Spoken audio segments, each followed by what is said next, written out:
we don't know everything about marriage. Not even close. Not even close. But there are things that we've learned, and a lot of these things we've learned the hard way. So we wanted to go through the 12 lessons we've learned from our boring marriage.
Actually, no. I pushed the record button, but maybe not well enough. And so we record something and then I go to press stop and it starts recording. So I keep messing this up, but we wanted to show you the first time we came here on it was our first anniversary, wasn't it? Yeah. So our first anniversary was our first time here at the restaurant, and we come here every year. We missed a couple of years because we lived in Washington State, but this was our anniversary spot, our favorite restaurant, favorite place to get a steak.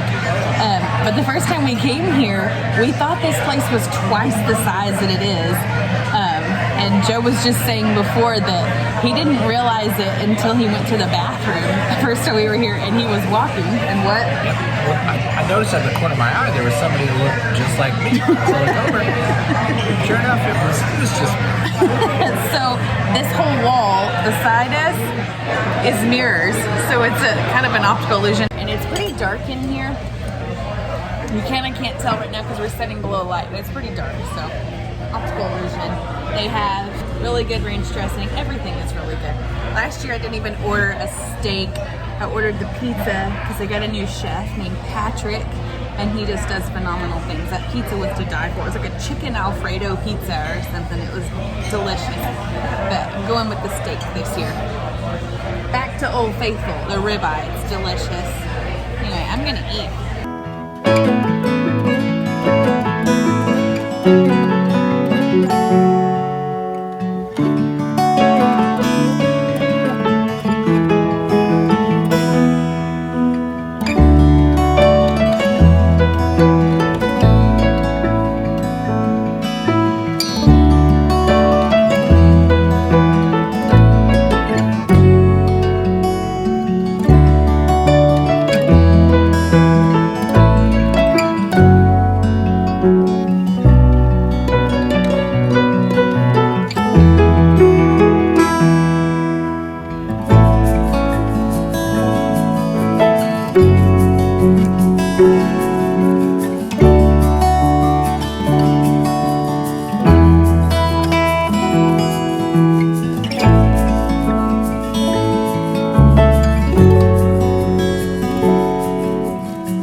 Pretty good.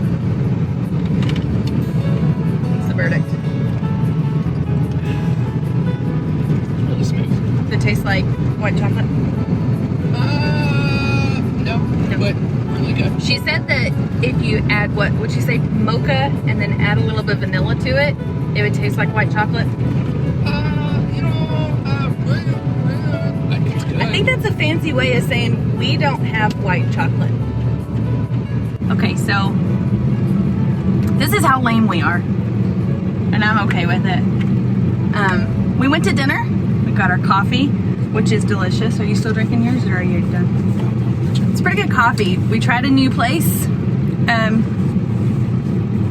It's pretty good. Very smooth. Yeah. Very smooth. It's not Washington coffee. It just kind of almost always has to be said. But it's good. It's good. It's not Whistle Stop. Quick little plug there. Whistle Stop. Whistle Stop. If you are in Spokane, Washington, or Coeur d'Alene, drive over to Spokane Valley and go to Whistle Stop. That place is amazing. That was our, 4 or 5 times a week. Yes. Yeah, that was our good local, stuff. That was our local coffee shop. It was. But anyway, so we had dinner and we got our coffee, and we're gonna sit here in the Tractor Supply parking lot. We're gonna talk about the 12 lessons we have learned in the 12 years of our marriage, of our boring marriage. So yesterday I asked Joe a question. I said, Joe, if you could pick one word to describe our marriage, what would you say? What did you say? I said peaceful. Peaceful. And I thought friendship. But yeah, so when you classify your marriage as peaceful and friendship, the world really kind of thinks that's a little vanilla. We've been married for 12 years, been together for 16. July 4th is actually our anniversary, so we almost never celebrate our anniversary on our anniversary. But we don't know everything about marriage. Not even close. Not even close. But there are things that we've learned, and a lot of these things we've learned the hard way. So we wanted to go through the 12 lessons we've learned from our boring marriage. So number one that we wanted to share, and it is number one, and it is the most important thing that we have learned. It is the foundation for our marriage, and that is to seek God's definition and purpose for marriage. So the way I see it, God had a design for marriage, and so when we go outside of God's design for marriage and we look to define it and find the purpose for it, we're gonna get it wrong. And so I just really encourage you to make that the foundation and to really seek God, read the Bible about what it says about marriage, how He designed it, why He designed it, and what purpose it fulfills. And maybe what purpose you have, what role you play in marriage. So the roles of the husband and the roles of the wife, they're very important, and God designed us very specifically and very purposely. And so that's number one. We have learned we have not always let that be our foundation. We have stepped off that foundation many times, and it has never boded well for us. It really never does turn out well when we take that foundation out. And so I just really want to encourage you that that has to be number one. I'm gonna do number two, because this is a contentious subject, and it doesn't really make me a lot of friends. As a woman, the word submission is not a dirty word. In our culture and in our society, submission and patriarchy, as it's called, is a dirty, dirty word and a terrible thing. But that is not because of God's design, and that is not because of the Bible. The way that the Bible describes submission and that relationship between a husband and a wife and how they treat each other and their roles in their marriage, it's a beautiful thing, and it has been so perverted by our culture into being this evil, nasty thing. So this is also something that I always thought, until just 2 years ago, was kind of a dirty word. And I've really had to seek God, and I've really had to let him speak into my heart and read the Bible about what it says about submission and why it's important and how to carry that out on a daily basis. So you want to take number 3? Love language matters. And that's how, like, I perceive love, and then that's also how Whitney perceives love. I really like just quality time and like positive touch, and it doesn't have to be constant, just a periodic reminder of, I mean, it is intimate, but it doesn't always have to lead to that. Like, it's just a special bond that is established between a husband and a wife, and then quality time, and it doesn't have to be anything extremely extravagant. And even just drinking coffee, I mean, that's something that, Sitting in the Tractor Supply parking lot. or anywhere, or even at, even at home, if we have time to stop and sit down and just talk and have some good coffee, because I think we both appreciate a good cup of coffee, but just that's just a simple thing, but it's unifying. And for me, my love language would be acts of service. So when I show love for someone, sometimes it's something simple like I cook, or just any small act for someone, because that is the way I receive love, is acts of service. And so when I can be loved in that way, and when Joe does something as simple as filling up my car with gas, or brushing Lucy's teeth before bed so that I can get a few more minutes to clean up the kitchen, or whatever it is, those simple acts of service spell love to me. And it's important to know what your husband or your wife's love language is, because a lot of times, like us, our love languages are so different, and mine is not physical touch. It is something foreign to me to just walk up to someone and hug them, or grab Joe's hand. But it's something that I know is important to him, and even though it's not a way that I would naturally show love, it's something that I can step outside of my comfort zone and think of him and what he needs, and it helps me to show him love. On the same token, you have love language in reverse, which is number 4. So we hear a lot about the love languages, and I'm sure most people have read the book, The 5 Love Languages.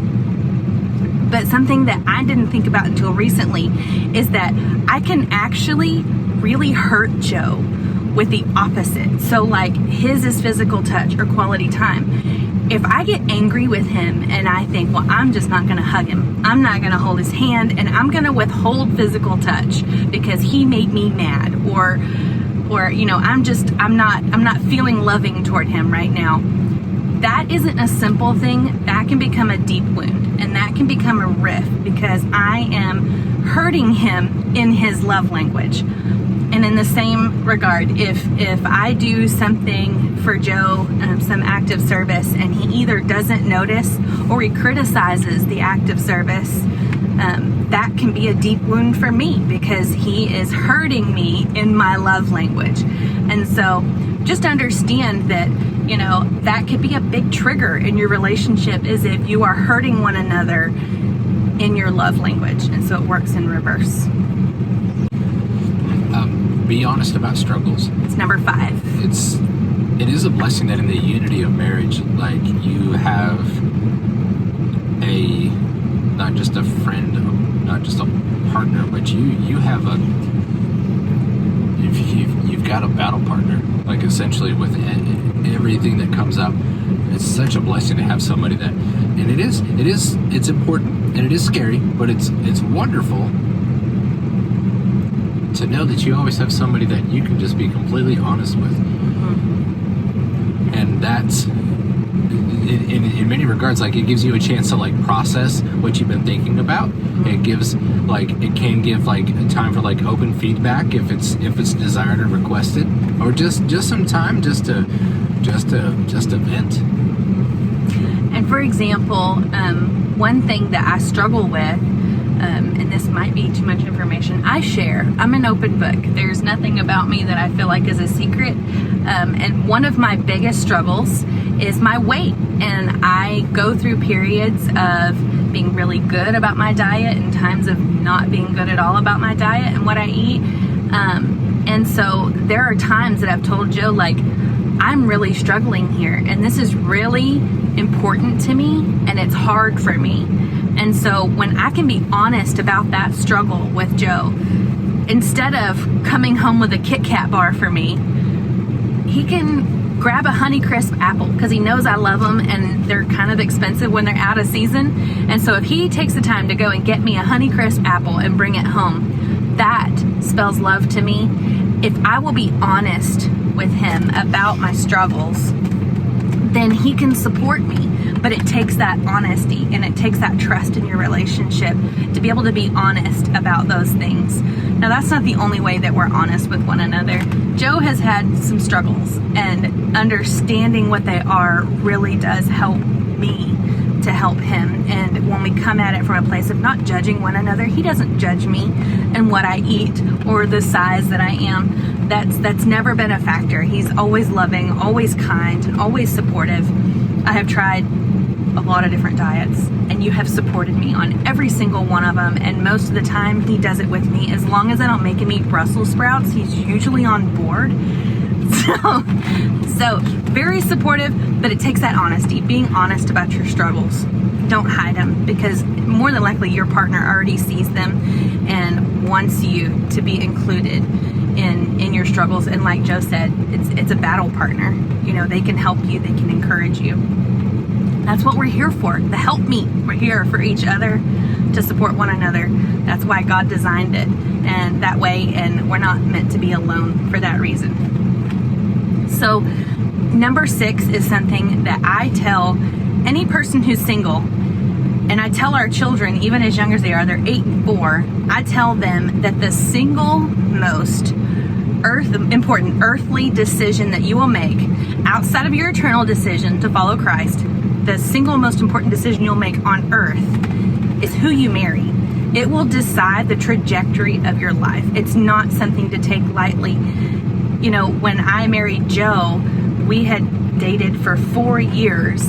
I was very sure of who he was as a person, what his goals were, and made sure that our morals and our convictions were very similar, and we had similar goals, and we both loved God. It was very important to me, even at that time, that he loved Jesus, and he wanted to follow Jesus, and he wanted his will for his life. And so that was very important.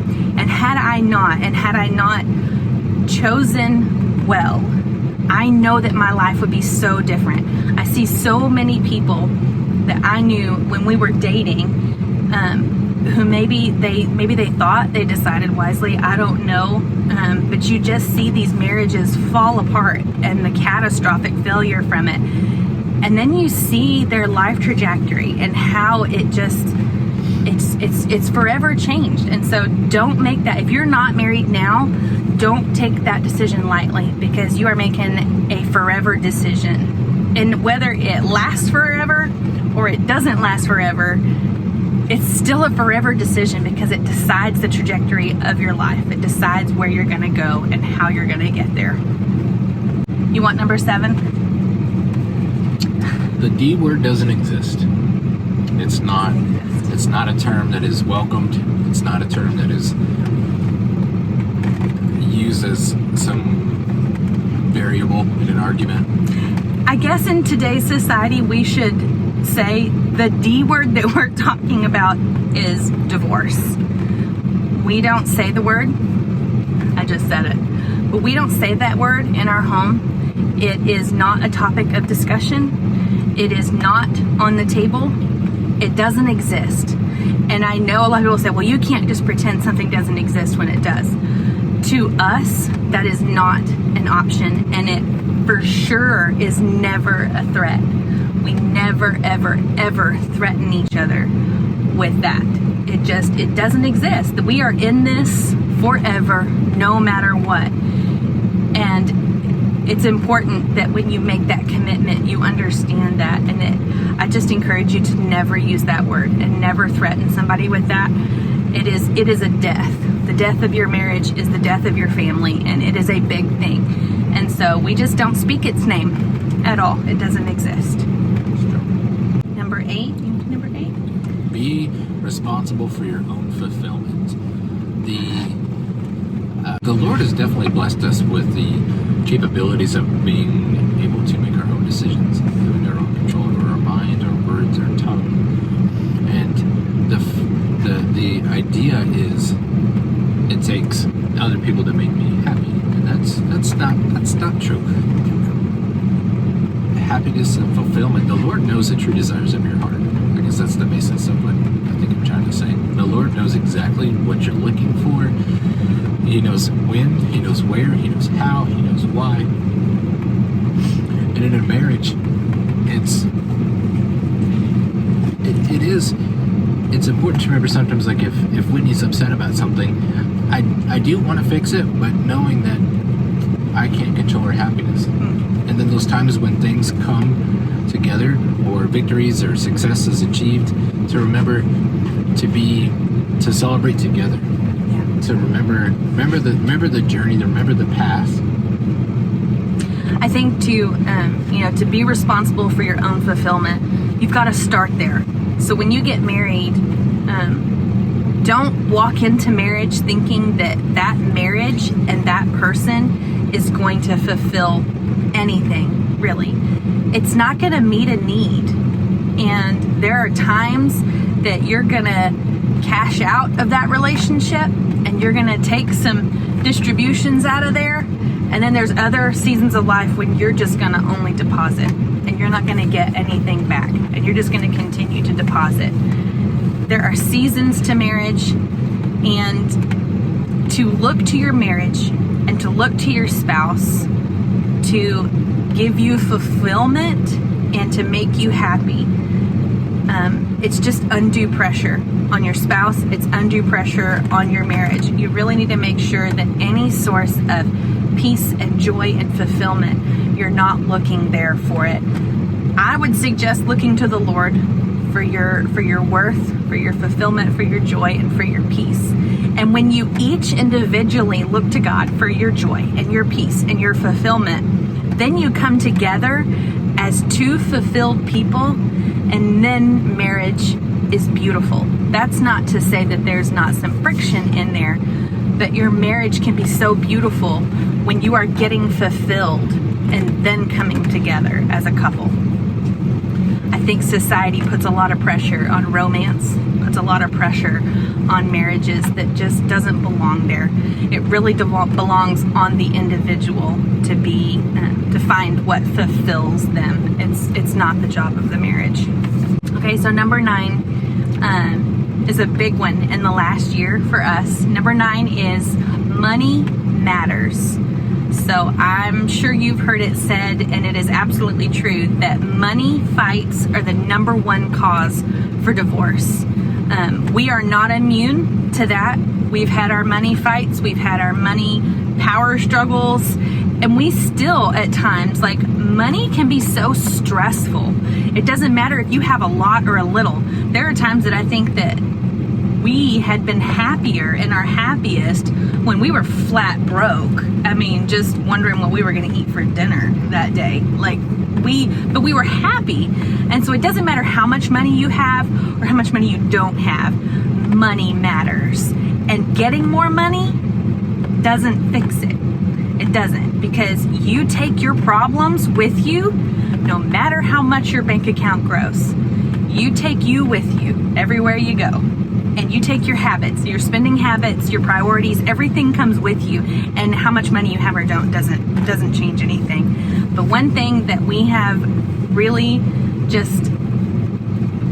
has really changed our lives, not just our money, not just our home, but just our whole lives together. Our marriage has changed from becoming debt free, and we are Dave Ramsey freaks. We are debt free, except for our home, which we are paying off as quickly as we can. And it has just opened up so many things. so many opportunities to us, like doing the homestead and farming.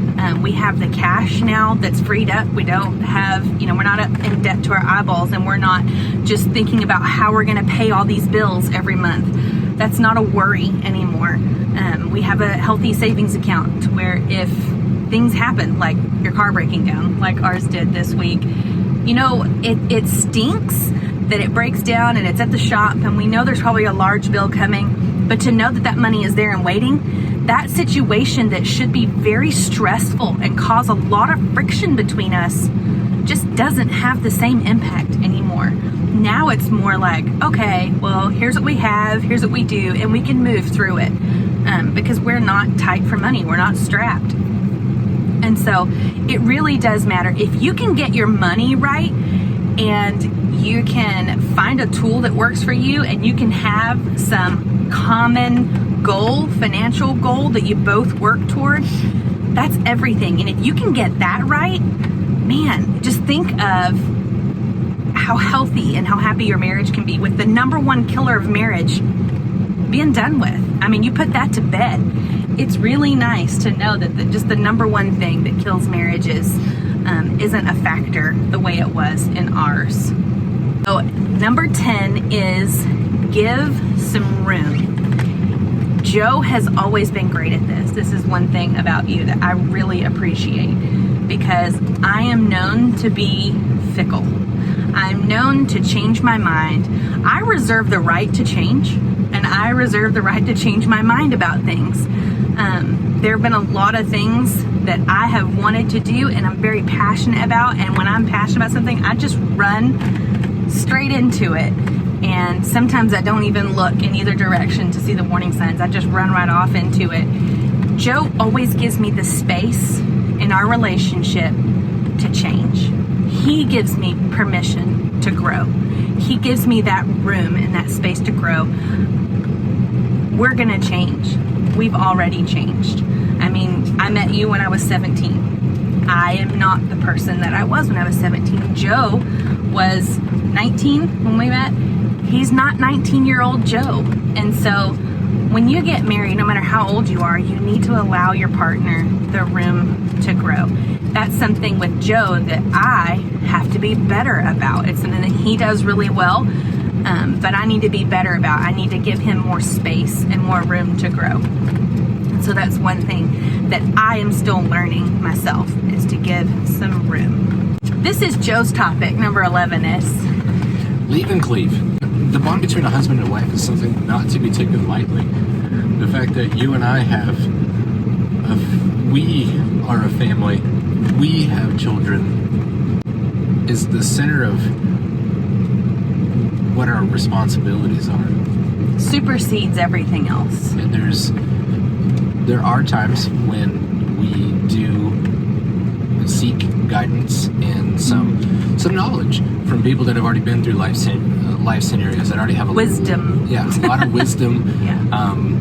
The temptation for allowing people to go beyond that, though, is always going to be there. There's always people that have good intentions. They have intentions on helping you. They have intentions in fixing your problem for you. Mm-hmm. But the Lord does not want that. The Lord asks you to be loving and encouraging, but specifically says in the Bible that both the husband and the wife, have left their genetic line, their family, their previously established family dynamic, so you start a new family dynamic.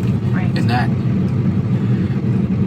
is something for us is that's been really strong. Important in our marriage. And Joe reminds me quite a bit, especially because I'm a people pleaser. And when someone has expectations of me, of Joe, of our family, to be somewhere, to go somewhere, to be a part of something, whatever it may be, or, to raise our children a certain way, or whatever it is. When I have those moments, when I'm feeling this need to please those people, Joe will just say, leave and cleave, babe, leave and cleave. And it's a reminder for me that we are a family and that we need to decide what is best for us.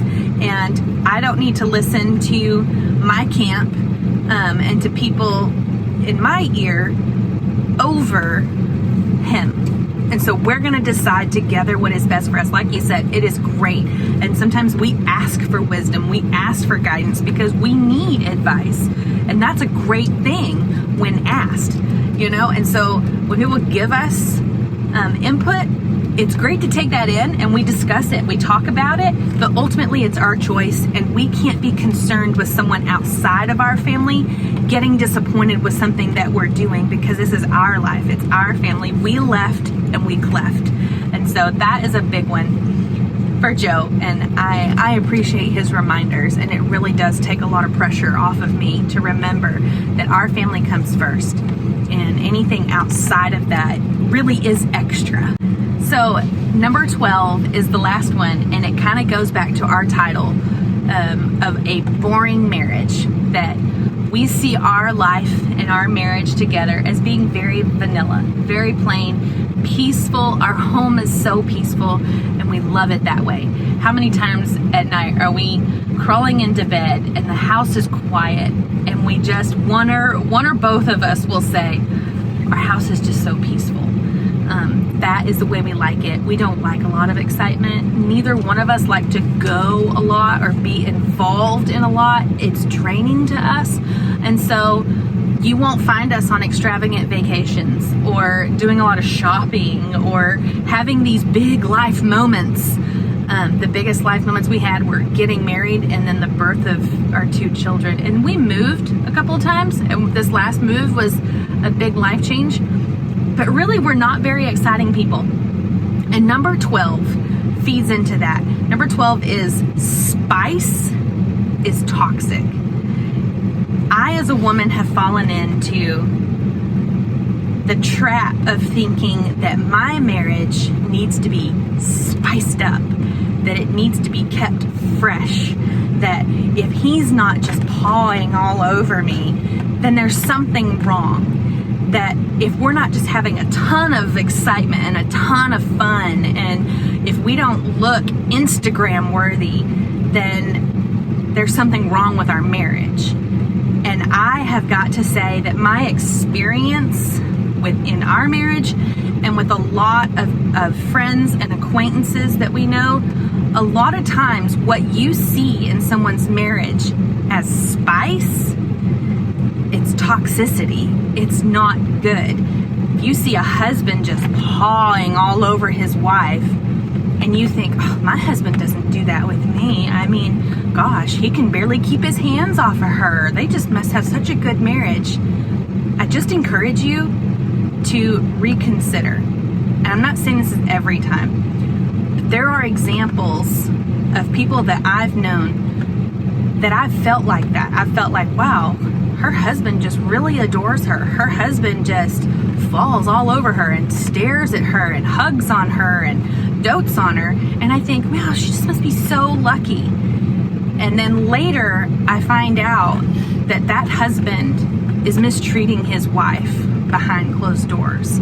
And what he's doing in public is an act and an overcompensation. And so that has been a lesson for me, not to fall into that trap, that my marriage, our marriage, needs to look like it's spicy, because sometimes that spice burns a marriage up, and we don't need to put that pressure on our marriage.